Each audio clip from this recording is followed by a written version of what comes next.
Welcome back to Coaches Exploring the Untethered Soul. And this week we're going to start with Chapter 4, The Lucid Self. And we'll get right into this one. I mean, it's funny when I was the beginning, it opens up. There's a type of dream called a lucid dream, and just those first 6 or 8 words, my mind started racing to trying to remember like all the lucid dreams that I can remember having. I don't often have lucid dreams, like wake up feeling that way, but and then I was recalling that my son at a very young age, he would describe his dreams that way. And anyway, it just reminded me of some interesting memories. Yeah, I guess they're the ones that seem somehow more real.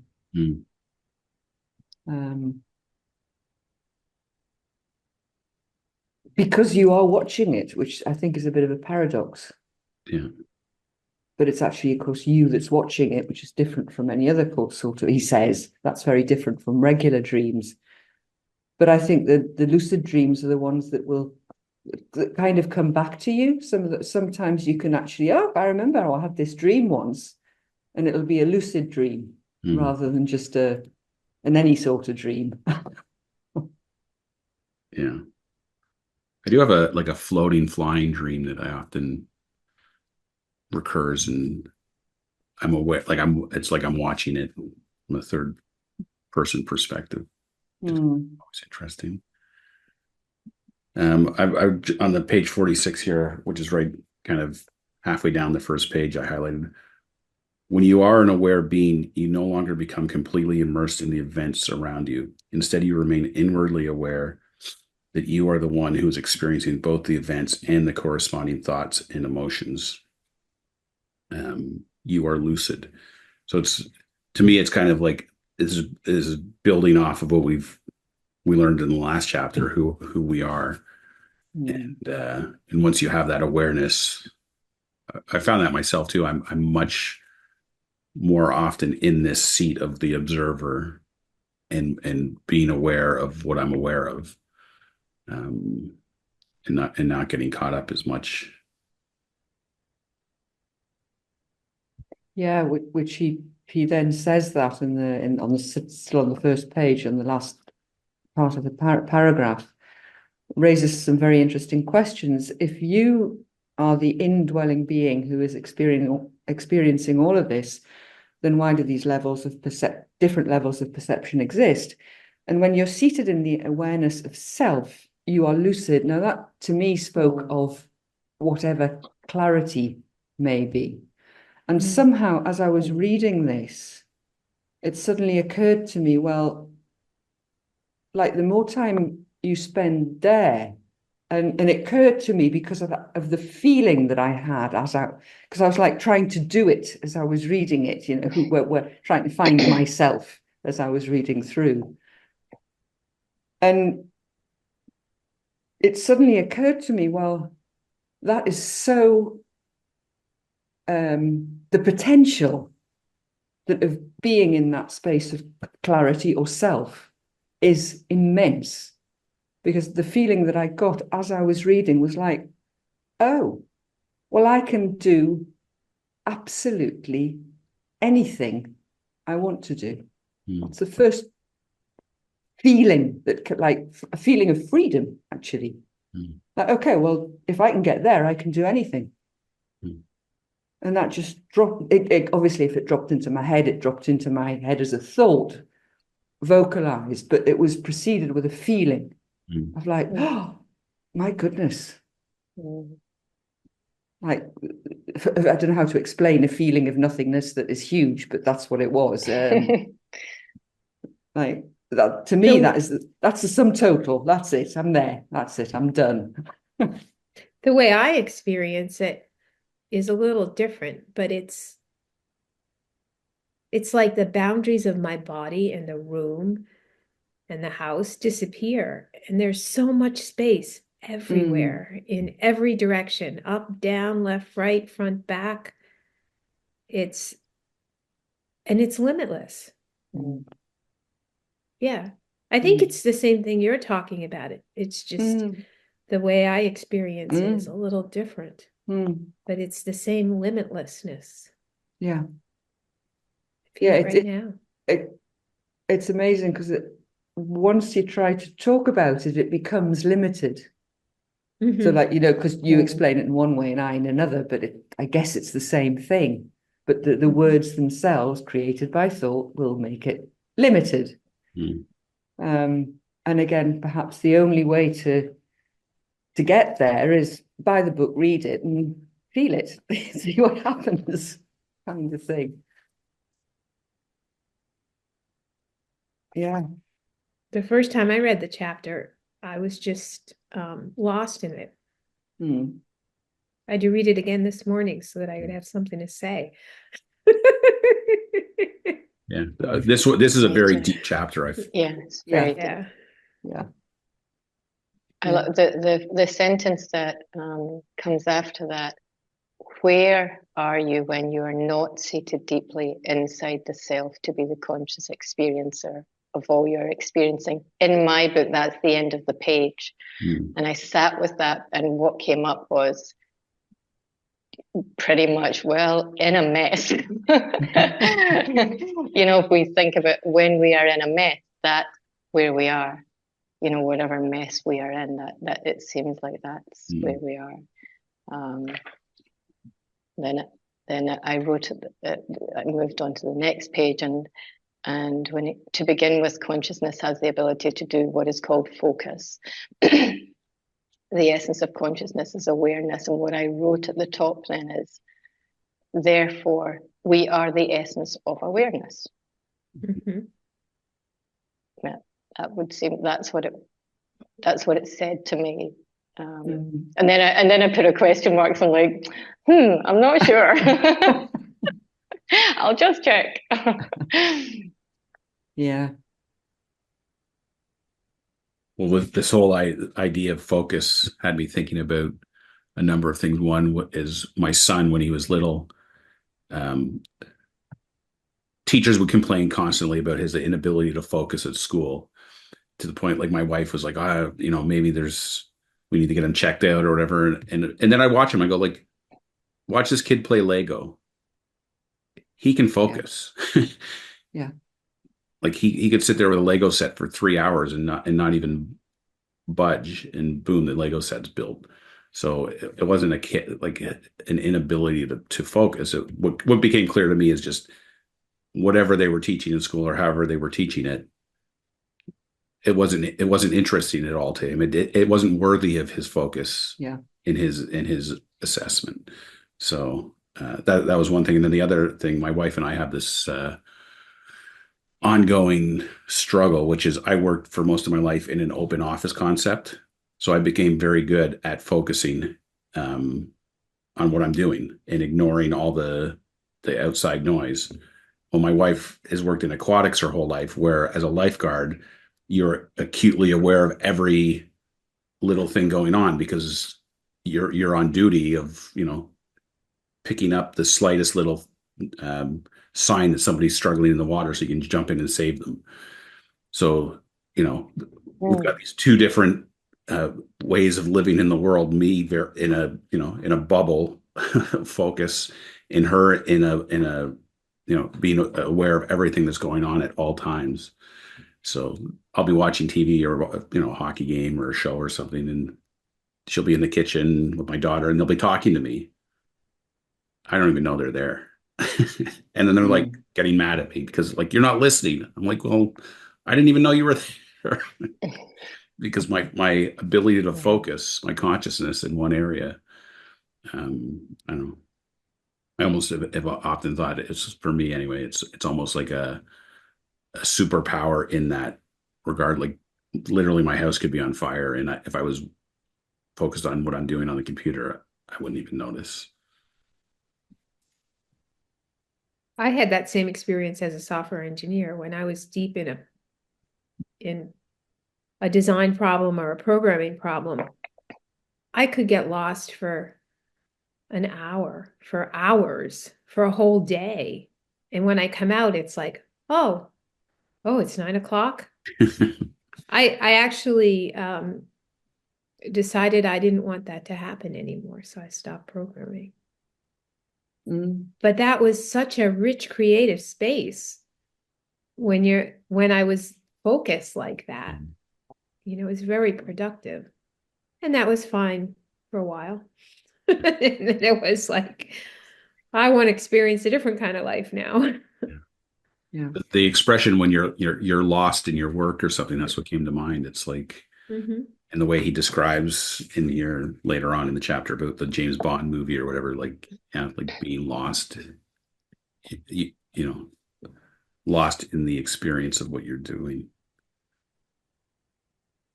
The question that really intrigued me here is with regards to the focus, who taught you how to do that? Yeah. And it was like, yeah, it's I don't know. My mind immediately went to, the idea of nature versus nurture and all these natural things that we just know how to do. Like we know how to have insights, we know how to learn, we know how to go through life using trial and error, basically to figure things out.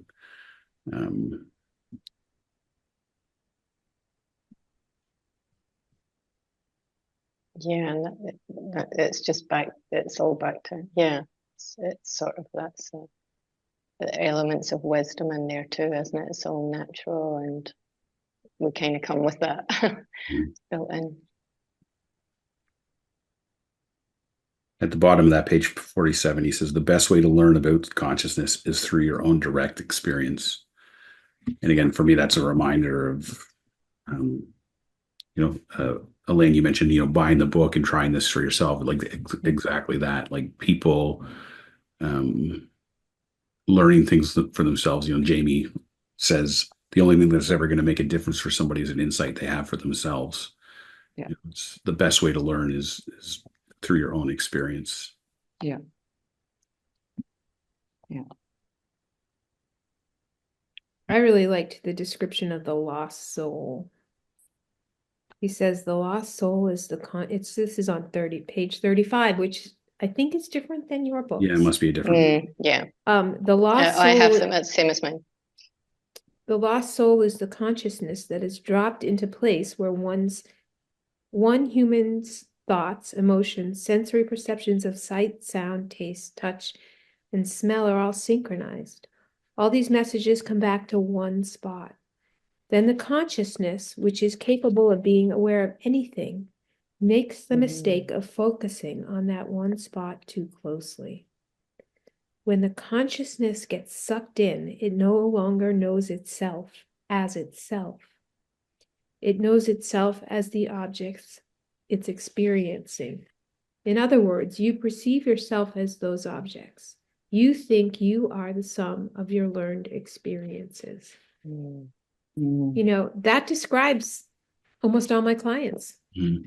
Yeah. They're lost. Yeah. And it kind of spoke to me. Now, I know nothing about, let's say, psychology, because I'm not a psychologist, nor am I a psychiatrist. But suddenly what dropped into my head with that, like when that is constantly that way, and there's no space for let's say, the self, the inner wisdom, the natural, what is to come through, maybe even in a time of dreaming, let's say, but like let's imagine that there's no space for that to come through because of this sort of synthesis of all the emotions and everything else outside and everything else on top of that as well. Because I wrote in the column beside this, I said, is that not madness? Isn't that most of the humans? And yeah, and like, again, so herein we have an answer to all of that madness, and it doesn't need to be that way.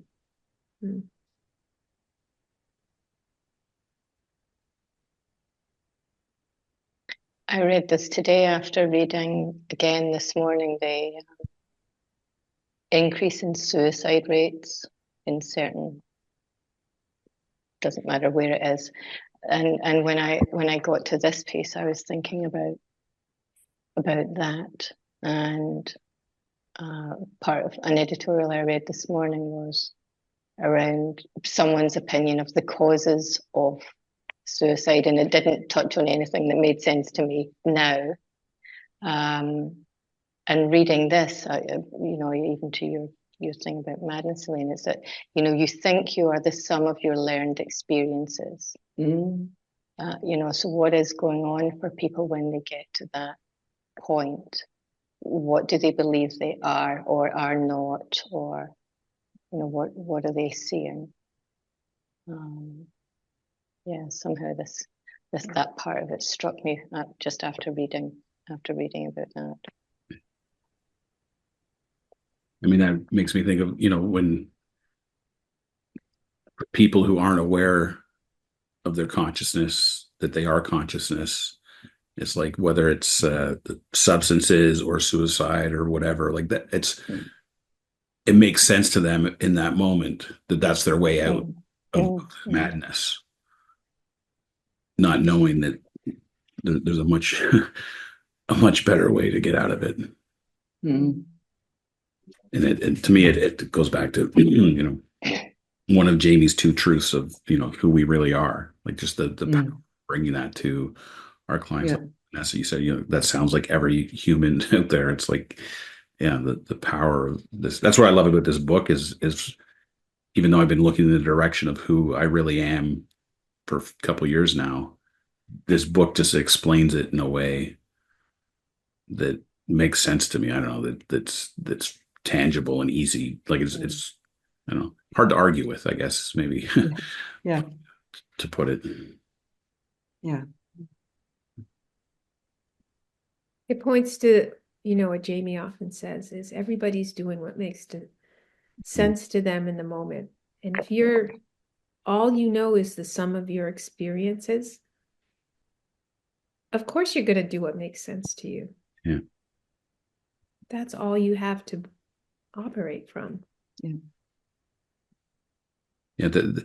And Lynne shared a Michael Neal podcast episode that is new one this week that talked about this language of the you and you, and he was referring to Sid Banks' enlightenment experience, where the guy told him, paraphrasing, "You're not insecure, you just think you are." But what Michael Neal was pointing to is that the you don't think you're not insecure, you just think you are. Like the yous are different. Some of the yous are the you that is caught in the madness, and the other you is you in the sea of consciousness. So to what you were just saying, Vanessa, the people are always doing what makes sense to them at their current level of understanding. It's like the them that's pointing to, I think, does the same thing, where it's what makes sense to them at their current level of understanding is it's the them that's caught in the madness. Exactly. That's all they know. Yeah.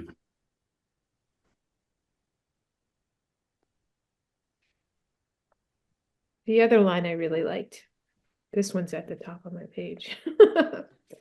Your self-conscious is just a collection of your thoughts about yourself. So you're who you think you are. Yeah. And then I wrote, you are consciousness. That's who you really are, whether you know it or not. Yeah.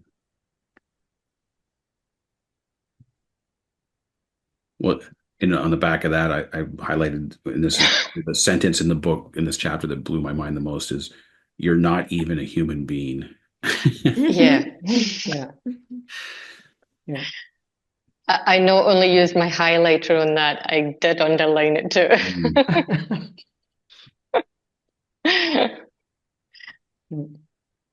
What But do we make of that? yeah, I mean, that made me think of that's all the wild. times I think, well, whether when I say it to other people or say it to myself, well, I'm only human, or that's human nature or whatever. And it's like this reminder that like you're not even a human being. Like up until the time that I saw that sentence, the one thing I was absolutely certain about was that I was a human being. Yeah. Well, I guess my confusion there is going back to the previous sections where he differentiates us, human beings, from everything else on the planet that are not consciousness. So I'm thinking, okay, so now I'm I'm not even that. Okay, now what do we do? Yeah, that's I'm not there with that yet. Mm. That's feeling a bit far out for me. Yeah. Although when but this is more physical than being a human, is it? Oh, I'm not sure. When he talks about in the previous paragraphs around, if we cut off body parts, but we're still there. And even I'm listening to something else of his right now, like literally, if you have a heart transplant, you don't even need your own heart to be you. That kind of, all these things are a bit mind blowing. So is the human being part the physical form? You're not even a human being. Is that just about the form? Because we are the formless. Yeah. So yeah, I That's the don't. way These are I questions took it because I don't know. I took it as being you're not a human being, you're a spiritual being. That's kind Yeah, Mm. yeah. Mm. Quantum physics. Yeah. Have Quantum have any physics. of you met Eric the fish? of Yes. yes. That's what it brings to mind is Yeah. Eric the fish with different, Oh, maybe each view is a different human being. I don't know, in a different oh, time space reality. Mm. Yeah. oh, good catch, Vanessa. It also, to me, it sort of gives me an explanation of how come words such as, depending on religion to religion, but words God, Allah, whatever they are, it kind of makes clear to me why, with going back to the bit before about this sort of constant madness that seems to be going on a lot of the time for the most of our day-to-day doings, let's say, it kind of neatly explains why indeed the divinity, God, Allah, whoever, is actually placed out of there, because it's so hard to accept that it indeed is inside of you. Mm. So religion being of the human form, because it's a series of teaching, of things that we learn, it's things that whatever, they whoever originated any sort of spiritual teaching kind of thing, or religious teaching, will have been saying, oh my goodness, what's this then that I'm going to have to explain to these human beings? But I can't say it's inside you. So they're going to have to put it out of you to sort of give it more, let's say, power. Mm. Like, it's obviously the whole thing is still of human form because it is of religion. But like it sort of explains how come that is how we've been taught to look at, spiritual, religious spiritual entities, let's say.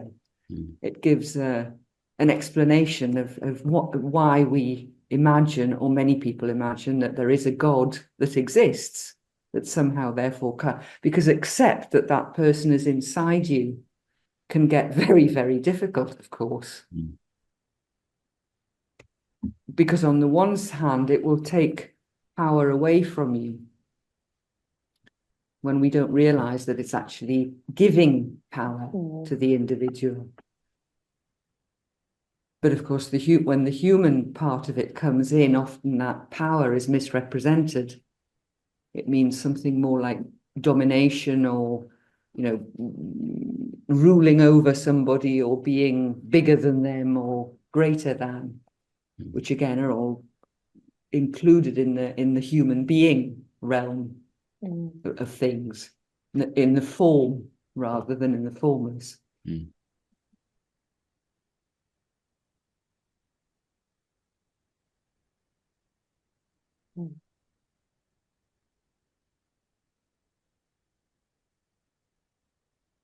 Just before that sentence of "you're not even human" on 57 at the top, I highlighted, the more you are willing to just let the world be something you're aware of, the more it will let you be who you are, the awareness, the self, the Atman, the soul. And then you realize that you're not who you thought you were. You're not even a human being. Mm. Yeah, it reminded me of his previous book that I read, The Surrender Experiment, and that whole idea, the more you're willing to just let the world be something you're aware of, like the more you just let go of all the rules, well, this means this and this means that, and therefore this person sent me an email and it made me mad, and just the whole surrendering, the letting go. Yeah, I just saw it much more clearly than I ever. Gives another take as well on the word surrender, and also like words like acceptance for me, because this is so much more. Like again, in a human kind of, we use the word surrender. It's like somebody's lost something. You've lost the fight. You've put up the white flag and surrendered, and you're now going to lose your country or your people or whatever. But that's not the surrender that Michael Singer is talking about. It's something, again, much more powerful and much more liberating, I suppose, is the word. And the same with acceptance. Like, oh, well, okay, I accept that you're better at this than me, or that I accept that you've won the war, or I accept that that's just doesn't fit with me ever. But now those surrender and acceptance now have a bigger meaning. And because they have a meaning for me, this is not the right word, but they become doable. Like you can actually let it all go, literally. Yeah. Because there is nothing to lose and everything to gain, of course.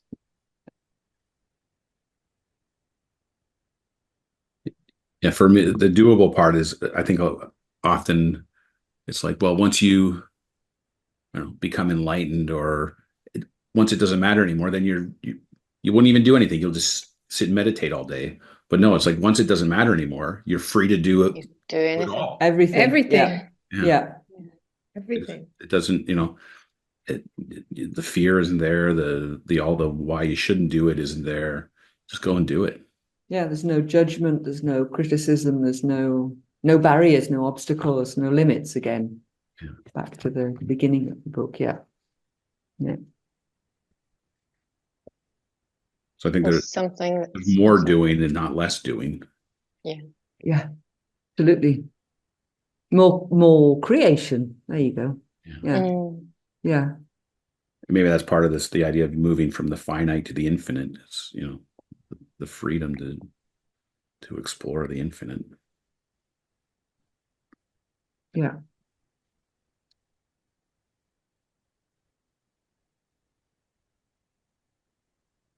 Maybe that's we're not quite ready to conclude, but that it speaks nicely to his final sentence, which is, be the answer and everything will change.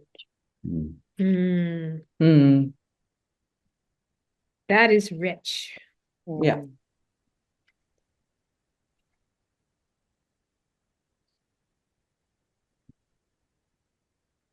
Yeah, I'll read that whole last bit. It says, one of these great saints, Ramani Maharshi, used to ask, "Who am I?" We see now that this is a very deep question. Ask it ceaselessly, constantly. Ask it, and you will notice that you are the answer. There is no intellectual answer. You are the answer. Be the answer, and everything will change. And back to the a part of the conversation earlier, Greg, about the Michael Neal podcast. It's the you are the answer. Yeah. You are the answer. Mm-mm.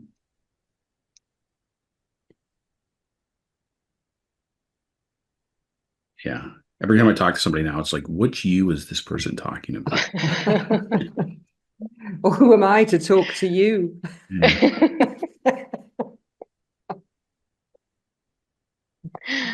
I remember Jamie saying he was listening to some Sid Banks recordings and he realized, oh, Sid's not talking to you. He's talking to you.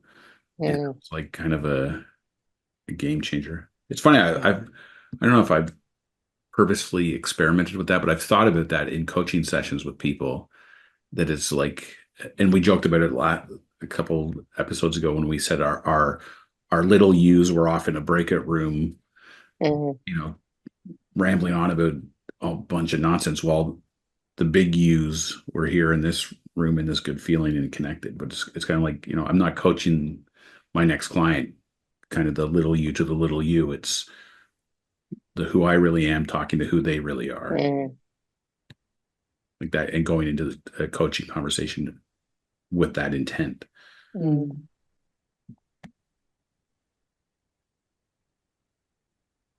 Yeah, because then it really is limitless. Yeah. Well, in versus what's occurring to me too is how much of my coaching used to be, I don't know, messing around with the madness, like joining my client in their madness, and okay, well, how are we trying to fix that problem, and how are we going to make you think differently or do whatever?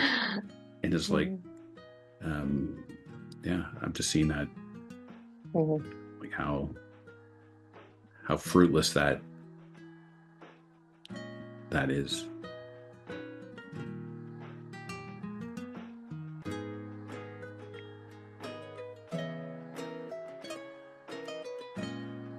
Cool.